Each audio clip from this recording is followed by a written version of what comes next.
ഓം ശ്രീനാരായണ പരമഗുരവേ നമഃ.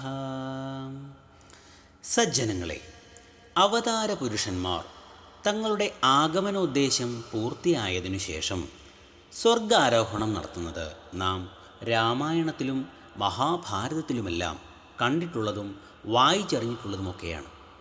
രാമനും ശ്രീകൃഷ്ണനുമെല്ലാം ഇത്തരത്തിൽ അവതാര ഉദ്ദേശത്തിനു ശേഷം സ്വർഗാരോഹണം നടത്തിയവരാണ്. ഉള്ളംകാലിൽ വേടൻ്റെ ശരമേറ്റാണ് ഭഗവാൻ ശ്രീകൃഷ്ണൻ സ്വർഗാരോഹണം നടത്തിയത്. ഭഗവാൻ കേവലം ഒരമ്പിനെ ചെറുക്കാൻ കഴിവില്ലേ എന്ന് സംശയം ജനിച്ചേക്കാം. തൻ്റെ അവതാരോദ്ദേശം പൂർത്തിയായതിനു ശേഷം മടങ്ങിപ്പോകുന്നതിനുള്ള ഒരു നിമിത്തം മാത്രമാണ് വേടൻ്റെ പ്രവൃത്തിയിലൂടെ നടന്നത്. അതുപോലെയാണ് ഭഗവാൻ ശ്രീനാരായണ പരമഹംസദേവനും തൻ്റെ അവതാര പൂർത്തീകരണ ശേഷം പഞ്ചഭൂത നിർമ്മിതമായ തൻ്റെ ശരീരം ഉപേക്ഷിക്കുന്നതിനുള്ള പദ്ധതി ഒരുക്കിയതും. മൂത്രാശയ സംബന്ധമായ രോഗമായിരുന്നു ഗുരുവിനെ അലട്ടിയിരുന്നത്.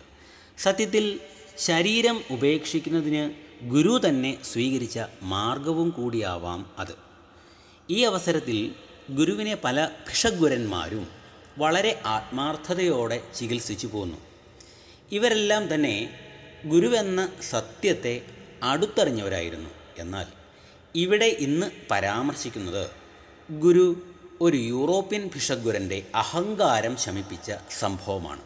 എന്തെന്നാൽ തൻ്റെ ഗൃഹസ്ഥ ശിഷ്യന്മാരുടെയും സന്യാസി ശിഷ്യന്മാരുടെയും ആഗ്രഹവശാൽ ഗുരുവിനെ ചികിത്സിക്കാൻ ഒരു യൂറോപ്യൻ ഭിഷഗ്വരനെ വരുത്തുകയുണ്ടായി. അക്കാലത്ത് പൊതുവെ വെള്ളക്കാരുടെ ഭരണമായിരുന്നല്ലോ ഇവിടെ ഉണ്ടായിരുന്നത്. നോബിൾ എന്നു പേരുള്ള ഈ ഡോക്ടറിന് ഗുരുവിനെ സത്യത്തിൽ നന്നേ പിടിച്ചിരുന്നില്ല. ഒരു കിഴവനെ ചികിത്സിക്കാൻ വന്ന ലാഘവത്തോടെയാണ് എത്തിയതും. നോബിൾ ഡോക്ടറിൻ്റെ മനസ്സ് മനസ്സിലാക്കിയ ഗുരു ഡോക്ടറിൻ്റെ വരവ് പ്രതീക്ഷിച്ച് ഇരിക്കുകയും ചെയ്തു. മഠത്തിലെത്തിയ ഡോക്ടറിനെ യഥോചിതം ആനയിച്ച് ഗുരുവിൻ്റെ അടുത്ത് എത്തിച്ചു. ഡോക്ടർ ചികിത്സയുടെ ഭാഗമായി ഗുരുവിൻ്റെ നാഡിമിടിപ്പ് പരിശോധിച്ചു. ഡോക്ടറുടെ മുഖത്ത് പരിഭ്രാന്തി പരക്കുന്നത് ഗുരു ശ്രദ്ധിച്ചു. പലവട്ടം നാഡിമിടിപ്പ് പരിശോധിക്കുന്നത് കണ്ട് ഗുരു ആരാഞ്ഞു, എന്തു പറ്റി? ഡോക്ടർക്ക് ഗുരുവിൻ്റെ നാഡിമിടിപ്പ് എടുക്കാൻ സാധിക്കുന്നില്ല. ജീവിച്ചിരിക്കുന്ന ഒരുവൻ്റെ ഹൃദയമിടിപ്പ് എടുക്കാൻ സാധിക്കാത്തത് എന്തുകൊണ്ട് എന്ന ചിന്ത ഡോക്ടറിനെ കുഴപ്പത്തിലാക്കി. തൻ്റെ മുന്നിലിരിക്കുന്നത് മരിച്ച ആളാണോ അതോ ജീവിച്ചിരിക്കുന്ന ആളാണോ എന്ന് പോലും തിരിച്ചറിയാനാകാതെ ഡോക്ടർ നന്നേ കുഴങ്ങി. ഗുരുവിൻ്റെ മഹത്വം ഡോക്ടർ മനസ്സിലാക്കുകയും അഹങ്കാരം ശമിക്കുകയും ചെയ്തു. ഇത് മനസ്സിലാക്കിയ ഗുരു തൻ്റെ പൂർവ്വസ്ഥിതിയിലേക്ക് എത്തുകയും ചെയ്തു. ഇനി മിടിപ്പെടുത്തുകൊള്ളൂ എന്ന് ഡോക്ടറിനോട് പറയുകയും ചെയ്തു. ഗുരുവെന്ന മഹാപുരുഷനെ മനസ്സിലാക്കിയ നോബിൾ ഡോക്ടർ ഗുരുഭക്തനായി മടങ്ങുകയും ചെയ്തു. മഹത്തുക്കൾക്ക് എന്തും സാധ്യമാണ്. രോഗങ്ങൾ ഉണ്ടാവുന്നതൊക്കെ അവരുടെ ലീലയുടെ ഭാഗം തന്നെയാണ്.